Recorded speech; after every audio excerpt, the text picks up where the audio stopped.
கால்நடைகளால் வாகன விபத்துகள் அதிகரித்து வரும் நிலையில் உங்கள் பகுதியில் நிலவும் சூழல் என்ன? கால்நடைகளை கட்டுப்படுத்த உள்ளாட்சி அமைப்புகள் எடுத்த நடவடிக்கைகள் திருப்தியானதாக இருக்கிறதா என்பது குறித்து எமது செய்தியாளர் ஸ்ரீதர் எழுப்பிய கேள்விகளுக்கு நாகை பகுதி மக்கள் தெரிவித்த கருத்துக்களை பார்க்கலாம். கால்நடைகள் குறுக்க ரோட்டில் வேகமாக வண்டி போயிட்டு இருக்கும்போது குறுக்க மறுக்க வர்றதுனால வாய்ப்புகள் அதிகமாக இருக்குன்னு சொல்கிறத விட அதிகமாக இருக்குன்னு சொல்லலாம். அதுக்கு உள்ளாட்சி அமைப்பு நடவடிக்கை எடுக்கிறாங்க. எடுத்துட்டாலும் சம்மந்தப்பட்டவங்க போய் உடனே அதை மீட்டு எடுத்துகிட்டு வந்துடுறாங்க. நான் ரோட்டில் போயிட்டு இருக்குமே சடனாக ஒரு ஆடோ மாடோ வந்துச்சுன்னா என்னால் யோசிக்க முடியாது அந்த டைம் வருமா என்னன்ட்டு.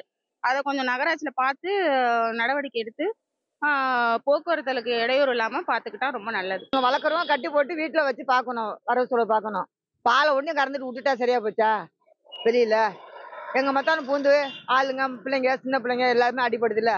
இந்த நாகூர் விட்டு நாகப்பட்டினம் போகிறதுக்குள்ளே படுற பாடு வெறும் மாடு ரோட்டில் தான் நிற்கிது.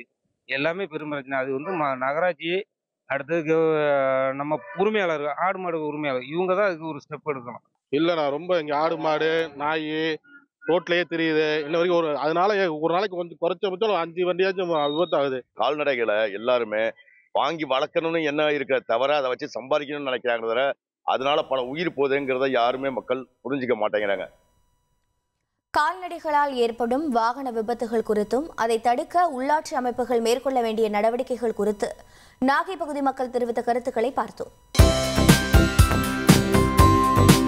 தந்தி டிவியை உங்கள் கேபிள் டிவி ஆபரேட்டரிடம் இலவசமாக கேட்டு பெறுங்கள்.